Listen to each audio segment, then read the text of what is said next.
I looked at my dad's bank account and saw nearly $600 million in it. I thought to myself, this money is all mine now. I don't need you anymore. After my kind father-in-law passed away, I was still grieving when my husband came to me and casually dropped the news that he wanted a divorce. It turns out he was only showing his true colors after getting his hands on the $600 million inheritance from his father. He saw me as nothing more than an ATM, just waiting for Dad to pass away so he could live a lavish life without having to work. I had seen glimpses of his true nature before, but I never realized he was this awful. Before I knew it, I was clenching my fists, angry at myself for being fooled into this marriage.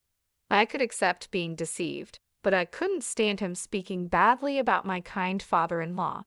Fine, I said, hand me those divorce papers. I snatched the papers from my husband, signed them quickly, and threw them back at him. All right, the rest is up to you, I told him. Yeah, leave it to me, he replied, smugly. He offered to send my belongings, and I walked past him, out of the living room, and left the house. I knew my husband would regret divorcing me. Sure enough, he called me later, panicking when I explained that the $600 million was just a fantasy. My name is Mary, I'm 45 years old, and I work in sales. My husband John is also 45, and he used to work in sales, but now stays at home. There's a story behind him becoming a homemaker, but to explain that, I should start with my first husband. This is my second marriage. My first husband died in a work accident 5 years ago, leaving me a widow. Between life insurance and severance pay, I received about $600,000.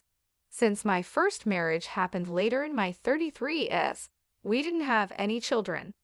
I inherited the money along with my ex-in-laws, but they told me, we're almost 82 years old and don't have much time left, so we don't need it. I couldn't accept that and decided to give the money to my ex-brother-in-law and his wife, who were living with my ex-in-laws. However, they also said, we don't need much since it was my brother's money. You should use it, so they only took a small portion of the money. In the end, after paying a significant amount in inheritance taxes, most of the money ended up with me. Combined with our savings and the fact that I had a job, I became fairly well off by the age of 41. But even with all that, sitting alone at home and looking at the numbers in my bank account, I felt empty. When I came home from work, no one was there, and no one ever would be. The bed beside me stayed perfectly made, just as it was before I went to sleep. The worst part was when I accidentally made breakfast for two. As I took a bite of the second piece of toast, I thought, this must be what it feels like to have a hole in your heart.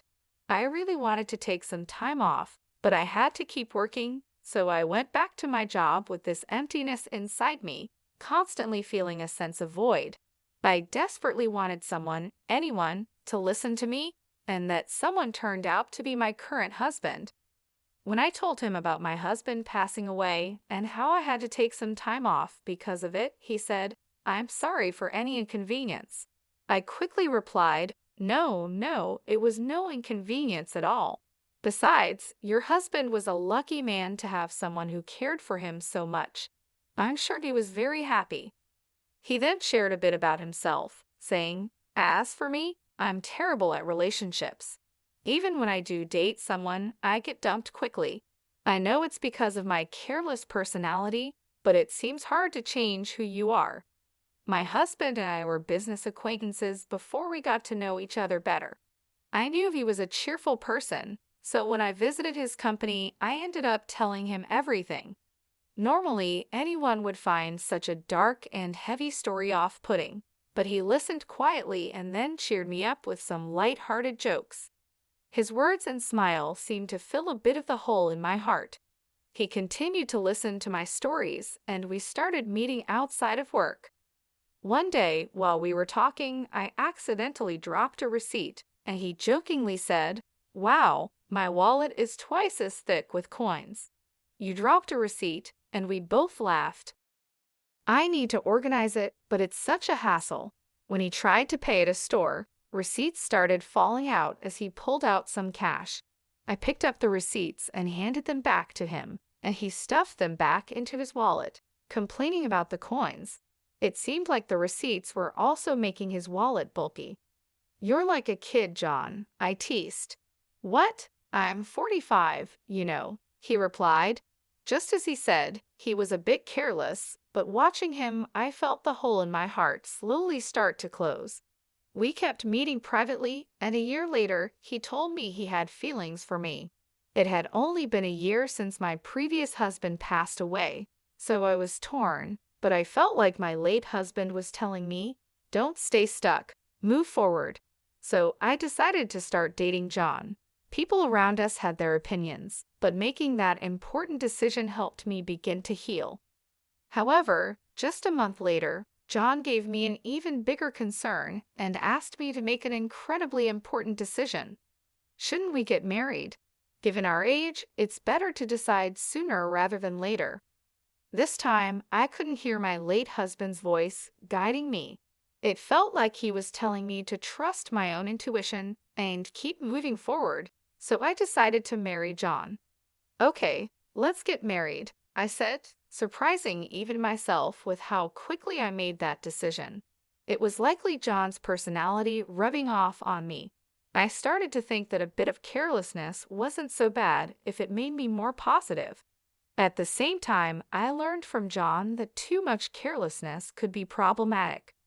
"Wait, live with your dad?" I asked. "Yeah, just recently, he got sick and needs help with daily living.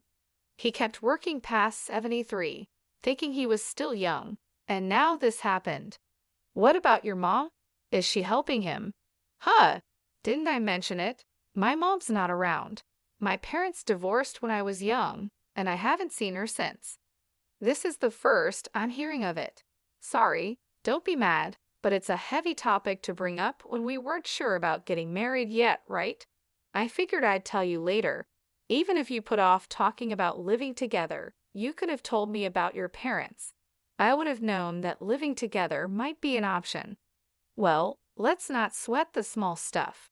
Just meet my dad and then decide if you're okay with living together. And if I say I can't live with him, we'll figure it out then," John said with a smile, but I couldn't smile back. "I'm not planning to say I don't want to marry you just because I don't want to live together. I just wish he had told me the important things earlier. I thought being careless wasn't so bad, but now I see it's not a good thing after all." In the end, I agreed to meet his father, as John suggested. Then I began to understand what he meant by small stuff. "Your house is pretty big," I said. "Just a bit. It's just me and Dad, so we have some extra rooms. If you move in, you can use any of the spare rooms," John replied. I was about to meet his dad for the first time, so I was a little nervous. Ignoring my feelings, John opened the gate and walked towards the front door. His house was 3 stories high, slightly bigger than the neighboring houses. Living there with just the two of them seemed quite luxurious. That's what I thought, but John seemed dissatisfied. "Dad's so stingy. He should have built a bigger house," he muttered to himself, but I was too nervous about meeting his dad to confirm what he said. "Dad, I brought her. This is Mary," John said. "Nice to meet you," I said. "Sorry to greet you from bed. It's been hard to move lately," his dad replied. "Please don't strain yourself," I said. John's father propped himself up with John's help. He wasn't bedridden, and it seemed he could get up and walk slowly with a bit of help, so he could manage with some assistance. Despite his physical issues, his father seemed sharper than I expected. "So, Mary, you're in sales for office equipment. With the move to paperless offices, selling the hardware must be getting tougher, right?" his dad asked. "Yes, industry-wide, equipment sales have been declining for about 11 years, so everyone is focusing on new services or business expansion," I replied. "Considering that the domestic market for the equipment is almost saturated, you need to look at countries where there's still demand for new services. IT integration might be the way to go. I think there's something called MPS, right?" he said. I completely forgot I was talking to my future father-in-law. The conversation flowed so naturally into work talk that I switched to work mode. His father didn't push too hard on the marriage topic either. He was probably being considerate of my feelings. After just a few minutes of talking, I found myself respecting him. I started to understand why John called living together small stuff. He probably knew I wouldn't oppose living with his dad. About 30 minutes into our conversation, his father said, "My back's starting to hurt. Sorry to cut this short, Mary, but I need to rest. Please take care of John. He's quite a chatterbox." "Sure, I will," I replied. Is sure the right response. His father seemed to cut the conversation short to avoid burdening me. I wanted to talk more, but I didn't want to tire him out. Feeling a bit disappointed, I left with John. On the way back, John told me more about his dad. "Dad's a serial entrepreneur," John said. "A serial what?" I asked. "A serial entrepreneur. He starts companies, grows them, then sells them. He's done it multiple times," John explained.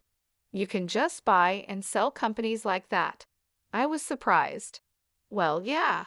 Selling one company involves millions of dollars. Starting and growing a company also needs a lot of money, so the sale isn't all profit. But still, Dad's pretty well off. He just doesn't like to spend. He could build a mansion that would make jaws drop, but he doesn't," John said. "Don't you know much about his work?" I asked. "He doesn't talk much about work or money. He never hired me for his companies or taught me how to make money. Living at home is the only way he spoils me. If he's got so much money, he could spoil me a little more, don't you think?" John replied. "Your dad probably has his reasons," I said. It seemed his father was quite an impressive person. It made sense that John might feel overshadowed by him. Given how incredible his father is, John probably got compared to him a lot, so it's understandable that he'd have some complaints. "By the way, why did your mom leave? Your dad seems so kind. It's hard to imagine their marriage not working out," I asked. "Mom spent a lot and wanted an easy life. After the divorce, people only came after Dad's money, so he decided never to marry again. He focused on work instead. With that much money, he could have spent a bit, don't you think?" John answered. "I don't believe in spending money just because you have it," I said. From what John told me, it seemed his mom relied on his father's money, so I couldn't agree with John on this point. But I think his words came from feeling inadequate compared to his father. Later, I talked with John about living with his father. His father currently relies on John for help and also gets assistance from a home helper when John is at work. I thought my husband and I would continue working while getting help from a home assistant to take care of my father-in-law. However, John surprised me with a different idea. "I want to quit my job and take care of Dad," John said. "What? Quit your job?" I was shocked. Dad's such an incredible person, right? I feel like I haven't done anything for him all this time, so from now on, I want to support him without relying on a caregiver. "I'll be like a homemaker," John explained. "I'll take care of the house too," John said. "Are you sure you won't regret quitting your job?" I asked. "I'd regret not doing anything for Dad more. I can go back to work after he's gone," he replied with a small smile. "That joke isn't funny," I said, feeling worried. I thought my husband might resent his father, but it turned out that wasn't the case. Despite everything, he really cared for his dad. "If you're going to be a homemaker, you better handle the housework properly," I warned. "Leave it to me," John said, puffing out his chest confidently. Since my father-in-law would cover his own expenses and my income would be enough for the two of us, I decided to leave the housework to my husband. When we got married and started living together, everything went as planned. I worked and John took care of the house. He managed the chores, handled the finances, and supported his dad. When I tried to help, he would say, "You're tired from work. I'll handle the house stuff. You rest." My father-in-law remained kind and shared many valuable stories with me. Our second marriage was going well. However, I noticed that my father-in-law would sometimes frown when he saw John doing housework.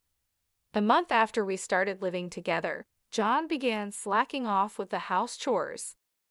"You're sleeping on the couch again. You've been there all day, haven't you?" I asked. "No way. I went to the fridge when I was thirsty and to the bathroom too," John said, trying to defend himself. "That's not what I mean. What about dinner? Did you go grocery shopping?" I asked. "Dinner's ready. Don't worry," he replied. I glanced at the kitchen, but there was no sign of any cooking. All I saw was an empty container on the dining table. It was clear he had been lazy all day. From this, I realized what John meant by "dinner's ready." Perfect timing. The intercom rang, and John grabbed his wallet and headed to the door. I was too stunned to say anything. John had only handled the housework diligently for the first 3 weeks. After that, he gradually stopped doing anything, and I ended up cooking, cleaning, and doing the laundry. It's typical for someone with a careless personality to start strong and then quickly slack off. Caught up in the excitement of getting married, I hadn't foreseen this.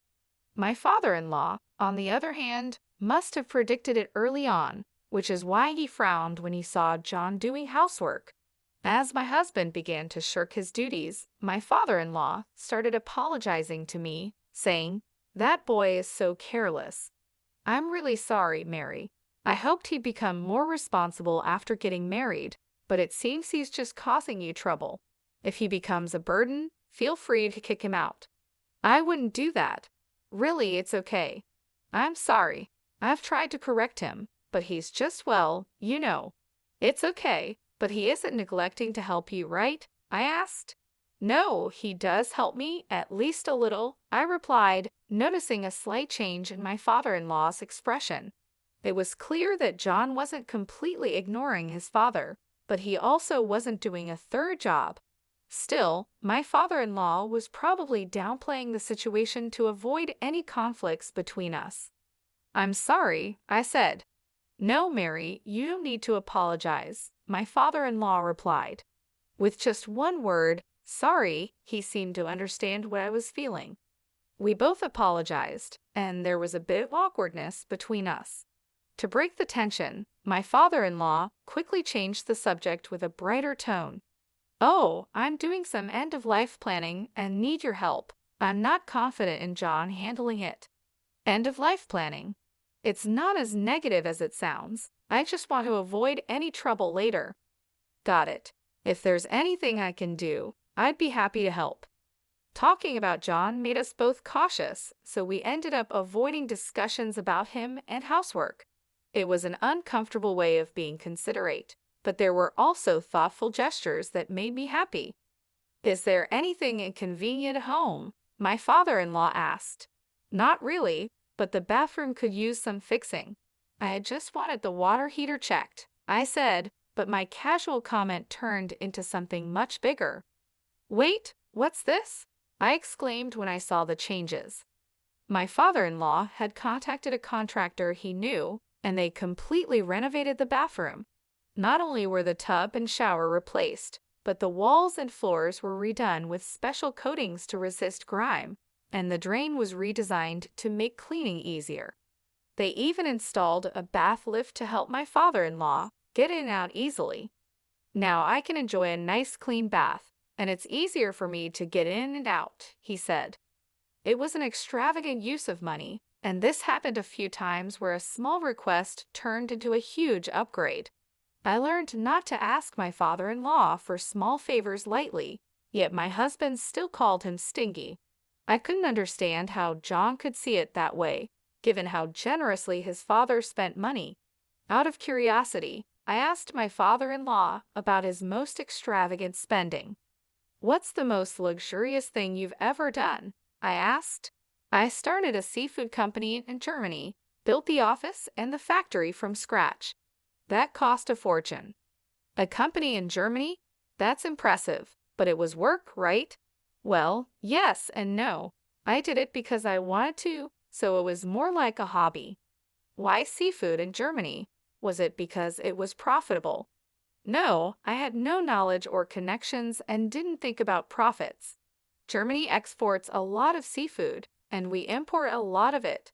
I love seafood, so I thought I could make money and eat all the food I wanted, he said, looking happier than I'd ever seen him. He must have really enjoyed that time, but if he just wanted seafood, he could have bought as much as he wanted. Starting a company overseas seemed extravagant. Do all successful people think this way? It's a world far beyond the understanding of an ordinary person like me. It made me realize that my father-in-law wasn't stingy. He was just careful about when and where to spend money. My husband just didn't understand that. One day, my husband burst into David's room and vented his frustration at both of us. You listened to Mary's requests, but not mine. Are you talking about the bathroom? You use it too, right? And since cleaning is easier now, it's a big help to you as a homemaker, right? Mary gets to enjoy a nice bathroom, and it's convenient for me too. No one loses here, David replied calmly. My husband clicked his tongue loudly and stormed out, slamming the door behind him. I'm really sorry, I said. It's fine, but why don't you listen to your son's requests? I asked. He's like his mother. When he has money, he spends it without thinking. Even with a lot of money, you need to understand its value and how to use it wisely. I've tried teaching him that many times, but he's still the same, David said, his expression turning somber. Since that day, my husband had become even more neglectful. Not only did he stop doing anything around the house, but he started causing unnecessary trouble. Whose motorcycle is that outside? Did you buy it? No one else's motorcycle would be here. I yelled at my husband as soon as I got home from work, but he just polished an expensive-looking golf club in the living room without even looking at me.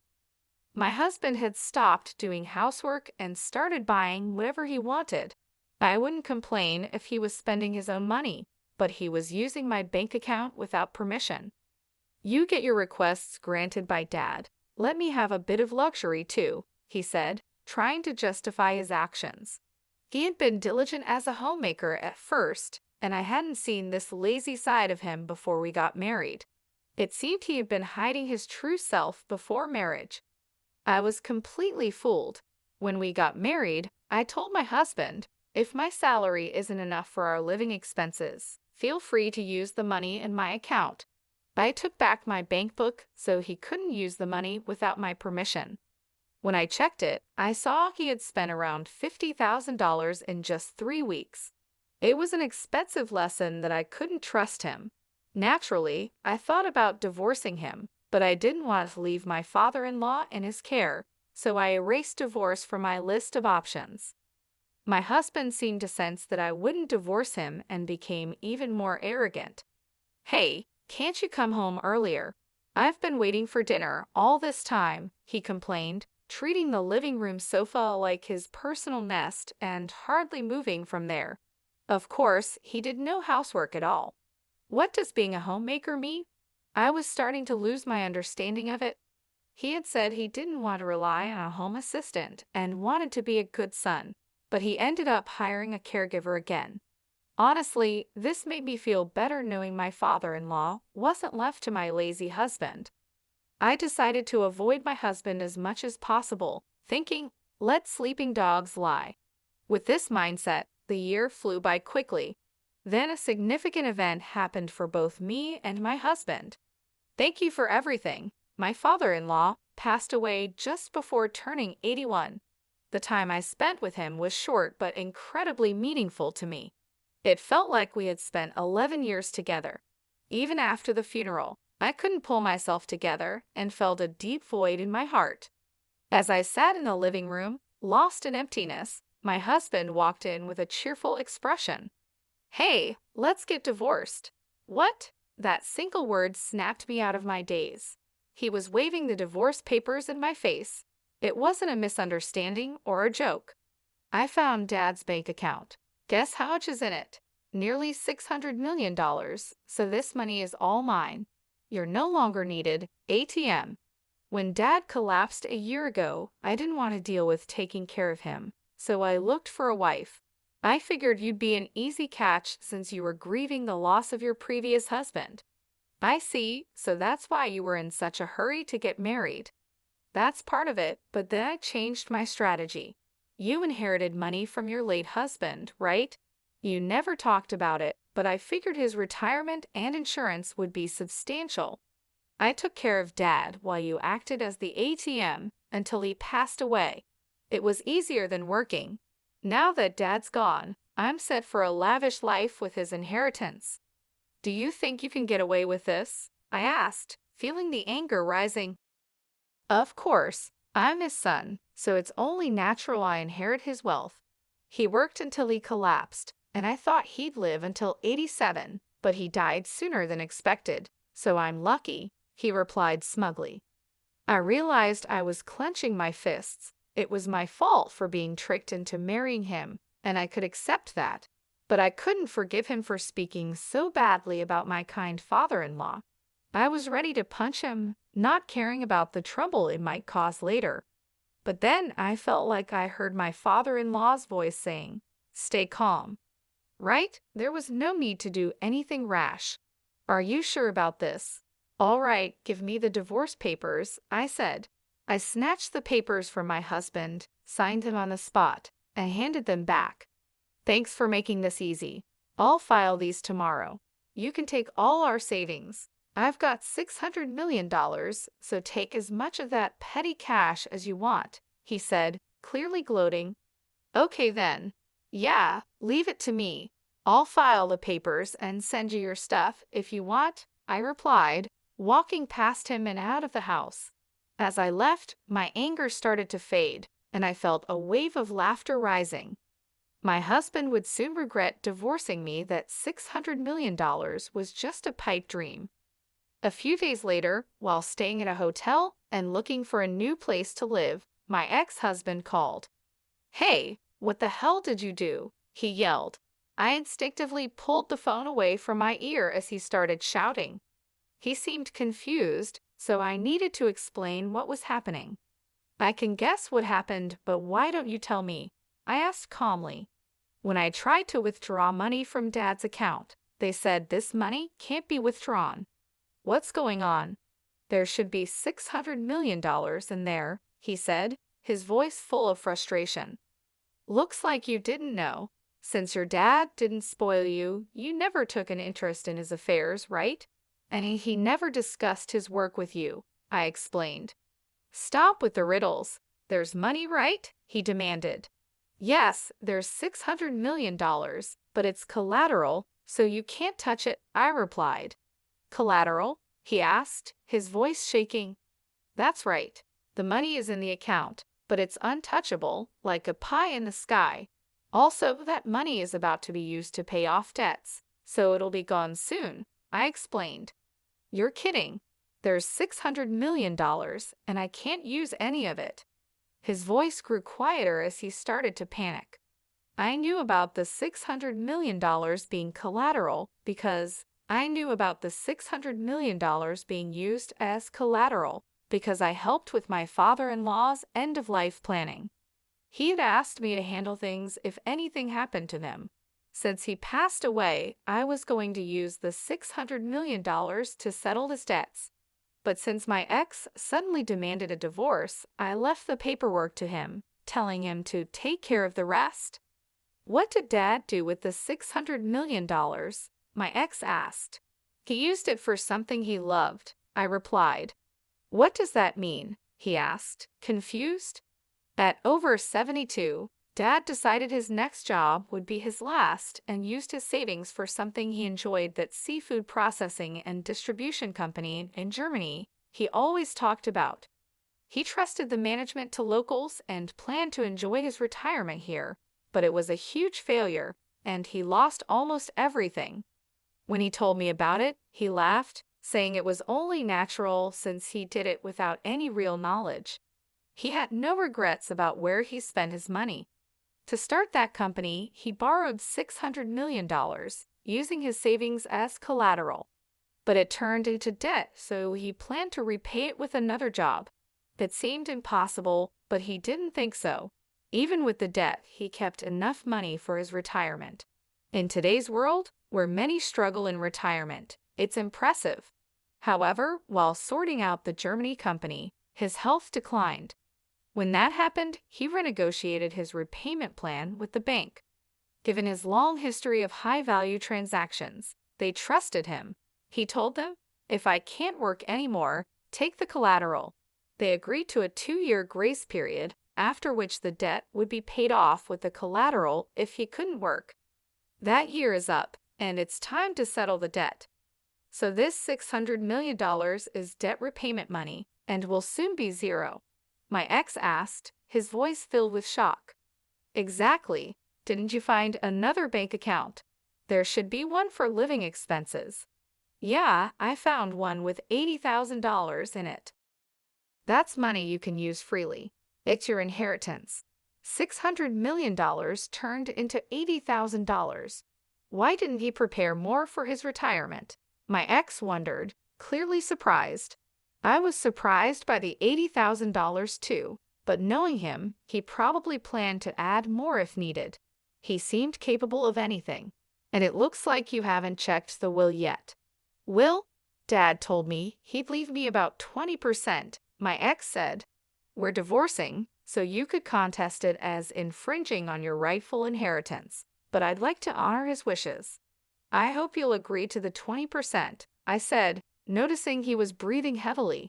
He thought he'd get $600 million, but the amount kept shrinking, and now he was panicking. Why did he waste so much money? He could have bought anything with $600 million, my ex yelled, frustrated. Yelling at me won't change anything. He was happiest when he talked about that time, so he had no regrets. It was his money, and he used it. He planned to repay the debt himself, so no one can complain. You just jumped to conclusions and got ahead of yourself, I replied. Why are you so panicked? I asked. The truth is, I thought I'd get $600 million, so I spent all my own money. My account is empty, he admitted. What? Seriously? I was shocked. My ex-husband had been spending money he didn't even have yet. Now that we were divorced, he couldn't rely on my savings anymore, and he was currently unemployed. I finally understood why he was so panicked. Still, you have a roof over your head and a house, so you can rebuild your life, right? I suggested. I'm almost 54, unemployed, and have only a little savings. What's going to happen to me? Please help me, he pleaded. Me? You have savings and a job, don't you? Why should I help an ex-husband? You're suffering the consequences of your own actions, I said firmly.